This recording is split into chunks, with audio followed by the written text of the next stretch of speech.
Alabado y bendecido sea el nombre de nuestro Señor Jesucristo. A Él continuamos alabándole y bendiciéndole y dándole gracias. Gracias que ha permitido una nueva vez, una nueva mañana estar en su presencia.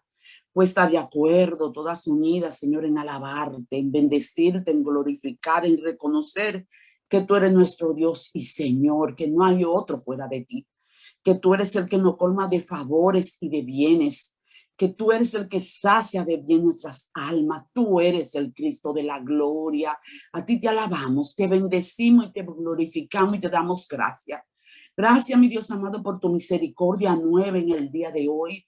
Gracias, Señor, porque nos ha permitido despertar y estar aquí de nuevo en esta plataforma, mi Dios. Señor, juntas y unánimes, en un solo espíritu, y es que tú establezcas tu voluntad en medio nuestro. Señor, ese es el propósito de cada día de estar aquí, que tu voluntad sea manifiesta en medio de tus hijos y tus hijas que estamos aquí presentes, Señor. Por eso nos levantamos cada mañana y venimos delante de ti como un solo cuerpo, para que tú establezcas tu voluntad en medio nuestro. Y continuamos en esa dirección, Señor, oramos en esta mañana y presentamos delante de ti, oh Señor, el tema de la mañana.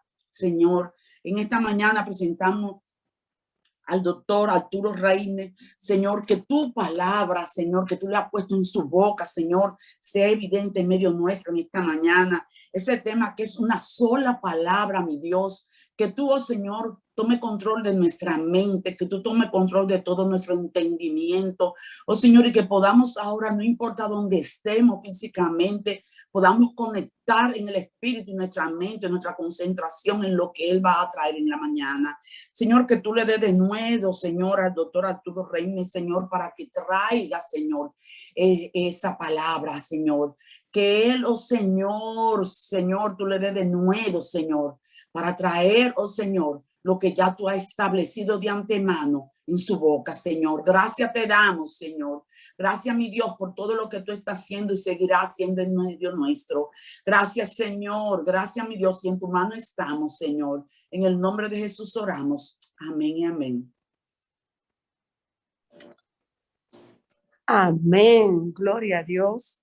En este viernes de salud vamos a presentar al doctor Arturo Reimer, quien es doctor en Derecho con certificación y PNL, también conferencista, orador, creador de talleres de liderazgo y técnicas de PNL y psicología.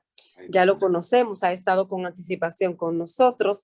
Solo les recuerdo que es codirector y fundador en Top Connection Life Center, que es Centro de Desarrollo Humano, y ex profesor universitario adventista dominicano. Asimismo imparte sesiones de coaching a título personal. Ya lo conocemos, este es nuestro Arturo Reimer. Los micrófonos son suyos. Dios le bendiga y bienvenido una vez más. Amén, amén, amén. Amén, muy buenos días. Así, ahí me escuchan, sí. Muy buenos días, mis queridos hermanos. Mi nombre es... Estoy oyendo, Arturo. Él es nuestro Arturo Reimer. De nosotros, nuestra propiedad. Dios te bendiga, amado mío. Amén, amén, amén, amén. De los míos personales. Amén. Dios le bendiga mucho. Gracias por la invitación nueva vez que me extienden acá para estar compartiendo con cada uno de ustedes. Para mí siempre es un regalazo estar compartiendo con mis hermanos. Ahí estoy buscando el texto bíblico ahora. Es un regalazo poder compartir, y más acá, que yo sé que es una bendición estar entre mujeres, aunque yo sé que aquí tienen que haber hombres, pero la gran mayoría aquí son hermanas aquí que están reunidas, y gracias por el privilegio de estar con ustedes una vez más. Me honra, de verdad. Muchas gracias. Y más que todas esas cosas que a veces nosotros alcanzamos aquí en la vida, cuando digo todas esas cosas me refiero a los títulos, a estas cosas. Nosotros somos siervos de Dios, y las oraciones que debemos de hacerle a Dios no es tanto que Dios nos dé. Yo les digo y le hago la exhortación, le hago la invitación. ¿Alguna vez tú le has preguntado a Dios, Dios, ¿en qué te puedo ayudar? ¿En qué te puedo servir? Yo creo que sería una oración de mucha responsabilidad, de compromiso, y sería una oración de demostrar este compromiso que tenemos nosotros con Dios. Preguntarle hoy, Dios, ¿en qué yo te puedo servir, Padre? ¿En qué te puedo ayudar? Porque Dios está buscando obreros. La mía es mucha, dice él, pero los obreros son pocos. O sea, hay mucho el trabajo que hay que hacer. Pero ¿quién está dispuesto a ir a hacer ese trabajo? Y hoy, antes de pedirle a Dios por nuestras necesidades, o incluyendo en nuestras necesidades, también decirle a Dios, ¿qué tú necesitas de mí, Padre, hoy? Y hoy podemos contribuir con nosotros mismos, podemos contribuir con nuestras familias, podemos contribuir en nuestro trabajo, podemos contribuir en la calle. Hay muchas maneras de contribuir desde donde nosotros estamos, hasta con un celular enviando un mensaje. Hay muchas maneras. Hay alguien que hoy puede cambiar su vida si tú permites que Dios te use como un instrumento. Hoy tú puedes ser el violín, la guitarra, el piano, la flauta, que va a llevar música a la vida de un ser humano. Ponte en las manos de Dios hoy y cada día. Mis queridos, vamos a estar viendo una historia que me llega mucho. Está en la Biblia, en el libro de San Mateo. Lo estoy leyendo aquí en un monitor que tengo al frente. San Mateo 8, versículos 5 al 13. San Mateo 8, versículos 5 hasta el 13. Y voy a leerle esta historia. El relato bíblico cuenta de la siguiente manera. Esto también lo encontramos en otro de los evangelios, en San Lucas. Lo puede leer en San Lucas, ahí el de San Mateo igual, me gustan todos. Aunque los evangelios o los apóstoles presentan los evangelios con una que otras palabras que pareciera ser que es diferente. Pero lo bonito de Dios es que Dios le da la libertad al escritor y Dios los inspira, pero Dios no le dice, tiene que escribirlo así. Así que cada uno de ellos, San Mateo, Lucas, puede haber una pequeña diferencia en el relato, pero lo que sí es cierto es la historia. Dios le dio la libertad a que cada uno desde su perspectiva, desde lo que ellos entendían que era lo más importante, escribieron la historia. Y aquí esta parte de San Mateo es el primero de los evangelios en el orden que lo colocaron. Me gusta esta forma en que él lo narra y las otras tienen mucha similitud. Y vamos a leer aquí en San Mateo. No importa si nosotros podemos ver diferencia, como en el caso, por ejemplo, de Bartimeo, un ciego. Y tú lees en San Lucas de una manera, San Marcos, San Mateo, lo narran los tres diferentes. Pero lo cierto es que cada uno narró lo que era de su importancia. Y cuando tú los reúnes los tres, la historia se hace muchísimo más edificante y nutre en la historia. Y qué bueno que cada uno lo llevó desde sus perspectivas. O sea, no podemos ver que hay contradicción, no, sino que cada uno lo llevó desde su punto de vista, porque cada uno de nosotros tiene un punto de vista, cada uno de nosotros. Por eso muchas veces las discusiones son estériles, porque miren, los hermanos, las parejas, todos nosotros en el trabajo con los compañeros, muchas veces discutimos y simplemente si pudiéramos verlo, teniendo la razón y estando de acuerdo todos discutimos. ¿Y por qué? Porque tenemos puntos de vista diferentes. Todo es una conversación, todo es un punto de vista distinto, todo es una filosofía. Todo es una interpretación.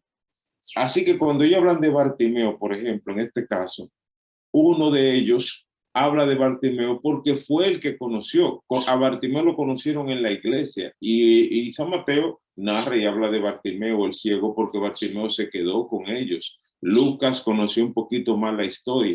Así que uno de ellos te dice que eran dos, otro te dice que era uno. ¿Eran uno o eran dos? Eran dos. Solo que para los fines importaba el que se quedó con Cristo, el que recibió la luz, y ese fue el ciego Bartimeo. El otro ciego siguió caminando por las calles de Capernaum y de él ellos no supieron. Así que en este caso, San Mateo, que narra este centurión que fue a buscar apoyo de Jesús, me conmueve toda la historia, o me llega toda la historia. Yo muchas veces cuando leo la Biblia, lo que busco es irme como si yo estuviera allá también, como si yo estuviera ahí con Jesús, como si yo estuviera ahí con el centurión, y es como una manera de experimentar la historia y conectarme con la historia y sacarle esa enseñanza, que para eso están esos escritos, para nuestra enseñanza. Así que cuando me voy a la historia, yo te invito que también hagas este ejercicio, que nos imaginemos que nosotros estamos caminando junto con el maestro por Capernaum, y hoy vamos siguiendo a Jesús como si él fuera el pastor de la iglesia, y vamos caminando hacia Capernaum, Así que dice el relato: entrando Jesús en Capernaum, vino a él un centurión rogándole y diciéndole: Señor, mi criado está postrado en casa, paralítico, gravemente atormentado. Y Jesús le dijo: yo iré y le sanaré. Respondió el centurión y dijo: Señor, no soy digno de que entres bajo mi techo, solamente di la palabra y mi criado sanará, porque también yo soy hombre bajo autoridad y tengo bajo mis órdenes soldados, y digo a este ve y va, y al otro ven y viene, y a mi siervo haz esto, y lo hace. Al oírlo Jesús se maravilló y dijo a los que le seguían: de cierto os digo que ni aún en Israel he hallado tanta fe. Y os digo que vendrán muchos de oriente y del occidente y se sentarán con Abraham, Isaac y Jacob en el reino de los cielos, mas los hijos del reino serán echados a las tinieblas de afuera. Allí será el lloro y el crujir de dientes. Entonces Jesús dijo al centurión: ve, y como creíste, te sea hecho. Y su criado, dice, fue sanado en aquella misma hora. Miren, cuando nosotros vemos este relato, es como que Jesús sanó al sirviente de un soldado. Bueno, un centurión. ¿Qué era un centurión? Un centurión en la época romana era dentro del orden jerárquico de la milicia romana. Él tenía a cargo una centuria. Una centuria estaba compuesta de 80 a 100 soldados. Así que este hombre tenía ya un concepto de lo que era la autoridad. Habían otros con un rango superior a él, pero él sabía que ese grupo de hombres que estaban a su cargo, él le daba órdenes y él no tenía que estar ahí, ellos simplemente ejecutaban. Así que ya él tenía un concepto de lo que era un señor, de lo que era un maestro, de lo que era alguien con autoridad. Y miren el gesto de humildad. Un centurión romano. Cuando hablamos de un centurión romano, estamos hablando de una persona que ya ha adquirido una ciudadanía romana. Adquirir una ciudadanía romana para nosotros que vivimos en este lado de Occidente es como adquirir una ciudadanía norteamericana. Adquirir una ciudadanía norteamericana, al menos en mi país, eso le da a la gente cierto estatus. Es más, en este país tener una visa es un estatus. Para muchos no significa nada, pero para otra gente sí, eso es grande, eso es mucho. Y que ya yo tengo mi green card, eso es como que eso es muy importante. Para algunos, no les resto, que lo tendrá. Y en este caso, ser un ciudadano romano, bueno, representaba cierto estatus en aquella época. Y este hombre no era solo un ciudadano romano, sino era un ciudadano con autoridad en un ejército. Mezclarse con judíos, en este caso, representaba un gesto de mucha humildad. Nosotros sabemos que entre países muchas veces hay diferencias. Aún pueden compartir el mismo territorio como nosotros. Nosotros somos vecinos de Haití. Y si tú le dices a un dominicano mezclarse con un haitiano, es como que el dominicano se siente que es superior, es de más, es de mayor altura económica en todos los sentidos que los haitianos. Esa es la cultura, la idiosincrasia. Pero no sucede solo aquí. Bueno, si tú fueras un dominicano en España, tú sentirías la diferencia de cómo te tratan. Yo he estado fuera de mi país. Una vez yo estaba en Kentucky y yo hablaba con una persona. Esa persona, estábamos en un estadio y esa persona era de aquella localidad, y por el acento uno se da cuenta, por el acento, esta forma de hablar de ellos. Y cuando él estaba de espalda de mí, y cuando él me escucha mi acento, inmediatamente se da cuenta que yo no soy de Kentucky. Aunque él me preguntó y me dijo, where are you from? O sea, como que si yo era neoyorquino, me preguntó. Y yo le dije, no. Entonces cuando me mira, él se da cuenta, primero, que soy latino, y segundo, se da cuenta del color de mi piel. Si ustedes me creen, ese señor se paró, teníamos una conversación amena, y él le estaba interesando la conversación hasta que él me preguntó de dónde yo venía y me vio. Inmediatamente me vio, me miró de arriba abajo, su semblante cambió, se paró y se fue. Un amigo que está conmigo, que llega, me dice, no, es que este es uno de los países más racistas, uno de los estados más racistas que hay. Y digo yo, wow, y lo pude sentir. Esa misma noche fuimos a cenar a un restaurante y lo sentimos también, el trato que nos dieron y la manera. Y simplemente hasta una situación se dio allí, y yo sé que en ese país respetan los derechos de las personas, y si uno demanda, uno adquiere muchas cosas, pero a lo que le quiero traer, cómo nosotros rechazamos o nos rechazamos unos con otros. Nosotros podemos rechazar a los haitianos, pero vamos a otro país, nos rechazan a nosotros. Tú te vas a Costa Rica y tú lo ves entre costarricenses y nicaragüenses. Esas diferencias se ven. En Roma, y un romano y un judío, había diferencia. Y este hombre, a pesar de la diferencia entre romanos y judíos, él se acercó a Jesús. Él se acerca a Jesús. Y mira esto. Se acerca a Jesús como judío. Y mira la humildad de este centurión. Le dice, maestro, él se le acerca. Tengo un siervo enfermo. Mira qué gesto de humildad, mira qué gesto de, wow, de empatía de este hombre. Él mismo va a gestionar que su siervo esté enfermo.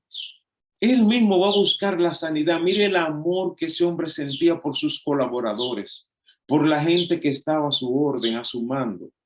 ¿Tú te identificas también con el dolor ajeno de esta forma, con la gente tuya?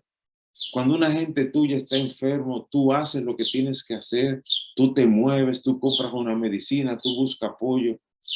Como este hombre en este gesto de humildad va a buscar un judío que él había escuchado que sanaba gente, y cuando él lo ve, él le llama maestro y le dice, mira, yo sé que si tú das la orden, ese va a sanar, él se va a sanar, porque yo también, él sabía y él tenía un concepto de lo que era tener autoridad. Y él le dijo, mira, yo no soy digno de que tú entres a mi casa. No soy digno. Muchas veces nosotros nos consideramos no ser dignos de estar en la presencia de Dios como este hombre.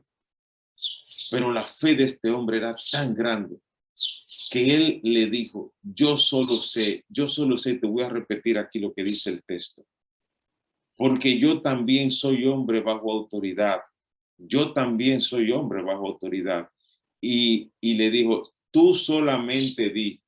Él está postrado allí gravemente, paralítico y postrado gravemente. Dos condiciones, paralítico y postrado grandemente.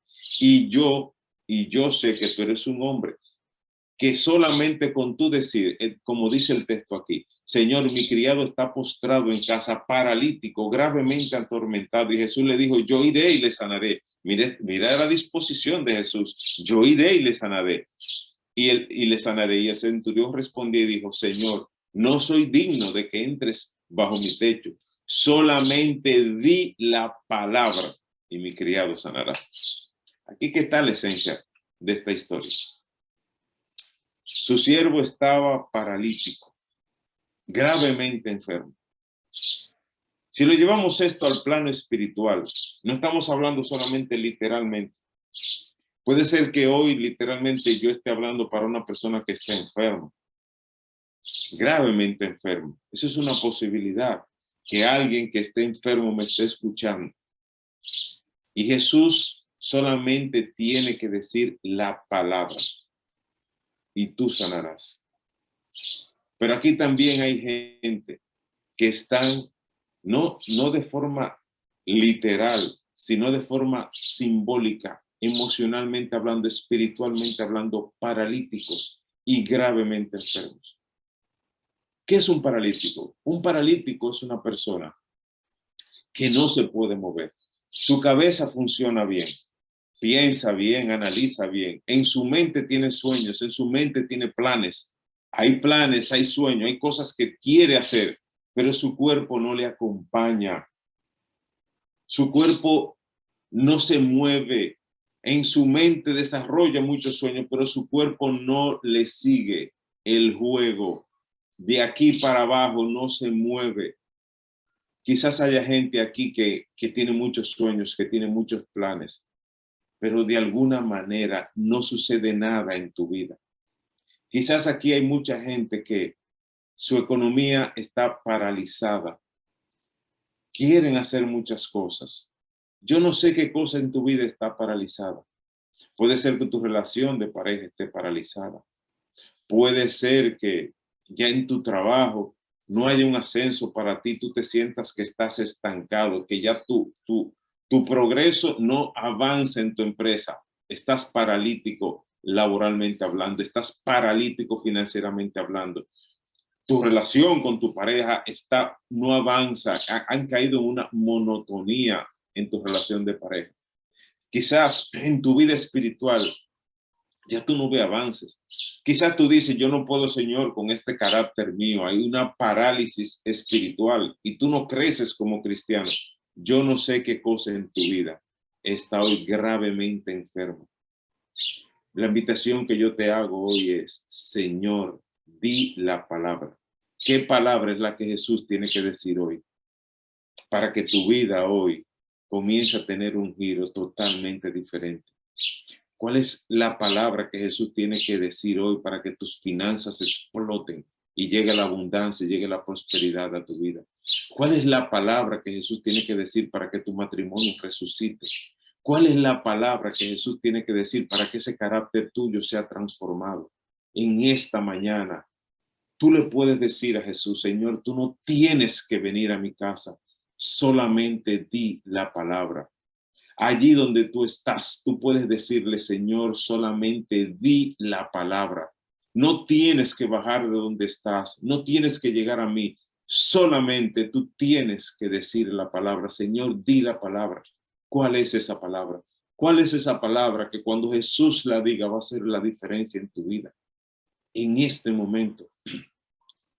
Hay un texto en Jeremías 32:27 que dice, yo Jehová soy Dios de toda carne. Yo Jehová soy Dios de toda carne. ¿Habrá algo que sea imposible para mí? ¿Habrá algo que sea imposible para mí? Yo Jehová, no yo, sino Él. Yo Jehová soy Dios de toda carne. ¿Habrá algo que sea imposible para mí? Porque lo que tú consideras que es imposible, te entiendo y te comprendo. Pero para ti, porque para Dios es posible. Solamente es levantar tu mano y decirle, Señor, di la palabra. Di la palabra. Y dice que en aquella hora, en aquella misma hora, solamente con él decir la palabra, su siervo sanó. Dice que cuando él llegó, él encontró el siervo de pie y trabajando. Y el individuo estaba paralítico, gravemente enfermo. Ese es el poder de la palabra de Jesús. Solamente di en esta hora, Señor, di la palabra. Y Dios es capaz de sacarte del pozo como sacó a José. Dios liberó a José del pozo. Hay gente que me ha dicho, Arturo, yo he tocado fondo. José tocó fondo en el pozo. Poco tiempo después, Dios lo colocó en el segundo al mando en Egipto. José no fue faraón en Egipto, porque José no era egipcio, pero era el primero después del faraón. Dios lo sacó del pozo y lo llevó a Egipto, a un extranjero, a un esclavo. O sea, ¿qué cosa puede ser imposible para Dios? Dios liberó del fuego, del horno de fuego, a Sadrat, Mesach y Abednego, a esos tres amigos de Daniel. ¿De qué hoy tú quieres que Dios te libre? ¿De dónde tú quieres que Dios te saque a ti? Dios puede liberarte. Una vez me dijo alguien, Arturo, ¿cómo salgo de esta situación? Había estado en una situación muy difícil y en ese momento estaba sufriendo las consecuencias de esas decisiones que habías tomado. Y yo siempre he dicho, hay gustos que nos dejan sin gusto. Y si estoy hablando para una persona que no sabe qué hacer en este momento, que se está dejando arrastrar por el placer, quizás por ese mismo placer que nos genera muchas veces el pecado. Muchas veces la gente se enamora y muchas veces por ese amor comete actos de locura. Yo digo, cuando estés enamorado, no tomes ninguna decisión trascendente en tu vida. A veces cuando la gente se enamora, comete muchos actos de locura, muchos actos de locura. Tú lo ves, se casan con la persona indicada, se meten en relaciones que les restan, hasta se casan muchas veces. Hasta se casan muchas veces, se ven escondidas, se ven de noche, hablan hasta de madrugada. Eso es como una locura. Y él había cometido uno de esos actos de locura. Y en ese momento estaba sufriendo las consecuencias y me dijo, Arturo, ¿qué hago? Digo, mira, en este momento lo único que yo te puedo decir es clama a Dios, porque una vez Sansón estuvo tan desesperado por un acto de locura, por haberse enamorado de Dalila. Y el gusto, ese gusto le trajo mucho disgusto. Sus padres hablaron con él y le dijeron, esa mujer no te conviene. ¿Cuántas personas a veces tú le dices, ese hombre no te conviene, esa mujer no te conviene? Pero como Sansón responde, esa fue la mujer que agradó a mis ojos. Esa es la mujer que me gusta. Y hay gustos que te dejan sin gusto. Y a Sansón le costaron sus ojos. Pero Dios es tan misericordioso que Dios lo libró. Dios lo libró y Dios cumplió el plan que él tenía.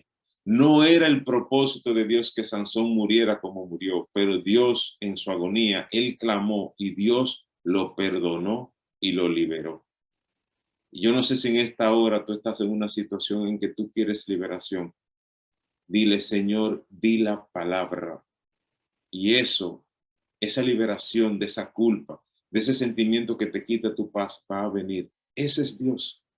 Dios de todo ser humano, ¿habrá algo que sea imposible para él? Dios es capaz de eso. Dios es capaz de librarte, como libró a Daniel del foso de los leones. Yo no sé quién te quiera hacer daño hoy. Yo no sé quién quisiera destruir tu vida hoy.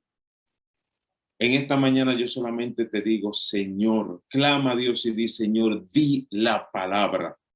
Y Dios es capaz de librarte de aquellos que te quieren hacer daño, en tu trabajo, no sé en dónde.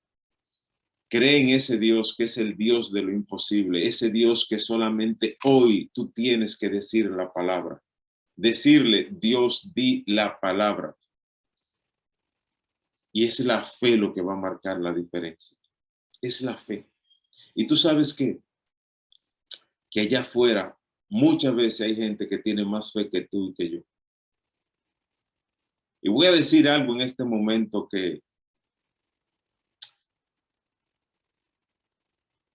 lo voy a decir como un testimonio y no me avergüenza para nada.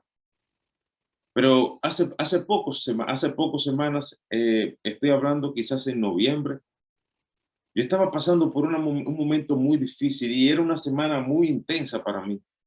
Y llegó un momento en que yo llegué hasta dudar. Llegué hasta dudar y estaba yo en un lugar y en ese lugar yo le decía a un amigo mío, yo no sé en dónde está Dios. Y yo se lo dije a él y lo dije en voz alta, pero yo siento que Dios me abandonó. Así se lo dije yo. Y yo muchas veces no sé si hasta Dios existirá o no existirá. Y se lo dije en un momento que estaba bastante molesto porque yo entendía que lo que estaba pasando no era justo. Y la vida no es justa. Justo es Dios. Justo es Dios. Y en ese momento, cuando yo di la espalda que yo me iba, me encontré de frente con un señor. Y yo creo que lo que este señor tenía, el aspecto que tenía era de todo menos de ser cristiano. Menos de ser cristiano. No tenía ese aspecto. Si tú me dices, bueno, tenía una melena larguísima, como un rastaman así, tenía cadena, tenía tatuaje. O sea, esa es la impresión que tenemos nosotros. Y cuando yo vi a ese hombre, buenos días, buenos días, buenos días. Y él me dijo, señor, caballero, él me dijo, Yo no sé lo que usted está atravesando, pero lo que usted está atravesando, recuerde que Dios tiene el control y Él tiene la solución. Mire, yo me quedé de una sola pieza. Yo me quedé de una sola pieza. Y yo dije, a la verdad, Dios, que tú usas al ser humano. Nosotros somos los que hacemos juicio, pero ese hombre tiene más fe que yo. Dios tiene el control y Él tiene la solución a lo que te está pasando. Yo solamente lo miré y le dije, y yo todavía seguía dudando y le dije, ¿usted cree? Y me dijo él, yo no creo, yo estoy seguro. Y él se quedó mirándome y yo me quedé mirándolo. Y es como que él iba caminando y como que las dos caras así. Y yo lo miraba y él me miraba hasta que se fue. Y yo solo le dije, amén, que Dios le bendiga. Porque ese mensaje era para mí en esa mañana. Yo no sé lo que tú estás atravesando. Yo no sé de lo que Dios te tiene que librar. Yo lo único que sé es que si tú le pides, Él puede hoy decir la palabra. Señor, di la palabra y mi matrimonio se restaurará. Señor, di la palabra y mis finanzas sanarán, mi relación de pareja sanará. Señor, di la palabra, dijo él, y mi siervo sanará. Di la palabra, Señor, y mi vida sanará, mi carácter sanará. Señor, di la palabra, di la palabra. ¿Cuál es la palabra que tú quieres que Dios diga hoy? Y mi negocio sanará, mi vida sanará. Señor, en esta mañana yo te invito a que tú le digas a Dios, Dios no tiene ni siquiera que venir a donde mí, solamente di la palabra, Padre. Di la palabra porque tú tienes el control y para Dios no hay nada imposible. Yo quiero en esta hora orar por cada uno de ustedes para nosotros cerrar en esta mañana el devocional. Quiero orar, pero cuando yo esté orando yo te voy a hacer un pedido. Pídele a Dios como el centurión. Pídele a Dios como el centurión, porque la oración más bonita es la que Él escucha de ti. Así que en esta hora yo quiero orar y pedir por cada uno de ustedes. Padre nuestro que estás en los cielos, Señor, aquí hay un hijo tuyo. Aquí hay un hijo tuyo que posiblemente se sienta enfermo, que todo está paralizado en su vida. Y en esta hora, Padre, en esta hora, yo quiero pedir como el centurión, solamente di la palabra, Padre, para que tu hijo, tu hija que está escuchando en esta hora, Señor, pueda sanar de ese pecado que lo esclaviza, sanar, Señor, su relación de pareja, su matrimonio, Señor, sanar su economía, sus finanzas, Padre, sanar en sus negocios, Señor. Solamente di la palabra, Padre, en esta hora y tu siervo sanará. Gracias, Señor. Gracias porque escucha nuestras palabras, Señor, porque escucha nuestra oración. Gracias, Padre. Gracias, Señor. En el nombre de Jesús te lo pedimos. Amén y amén. Amén. Que Dios nos bendiga, hermanos. Amén. Gloria a Dios. Gracias. Gracias, doctor Arturo. Ha sido de bendición. Solamente nos corresponde soltar la palabra sobre la situación en el nombre de Jesús y Él hará. Gloria a Dios. Vamos a orar. Permítenos orar, doctor Arturo, por usted y por cada uno de los que están conectados en el nombre de Jesús. Padre, en el nombre de Jesús te damos gracias, Señor. Te damos gracias por el poder, por la vida, mi Dios, que has puesto en tu palabra. Gracias, Señor, porque sabemos, mi Dios, que así conforme es dicho, es dicha, es soltada, así acontecerá, mi Dios. Porque tu palabra misma dice que tú no permites que tu palabra vuelva vacía, bendito Dios, sino que hará conforme ella es, en el nombre de Jesús. Gracias, Señor. Bendigo de una manera especial, mi Dios, al doctor Arturo, en el nombre de Jesús. Lo bendigo, mi Dios, en esta hora. Te doy gracias por su vida, mi Dios. Sabemos que tú no has terminado con él en el nombre de Jesús. Amén. Que tú lo continúas procesando, Rey de Gloria, para que continúe bendiciéndonos, mi Dios, aleluya, como no ha bendecido esta mañana. Gracias, Señor, porque en los procesos tú llevas bendición no solamente para quien procesa, sino también para quien puede gozarse con el testimonio y la enseñanza. Bendigo su vida, bendigo su familia, bendigo, mi Dios, la obra de sus manos, Señor. Bendícelo aún más en el nombre de Jesús. Bendigo a cada persona que se ha conectado para la gloria de tu poderoso nombre esta mañana y está recibiendo bendición. Permite que la semilla, mi Dios, que ha sido sembrada, germine y dé fruto al 30, al 60 y al 100 por uno.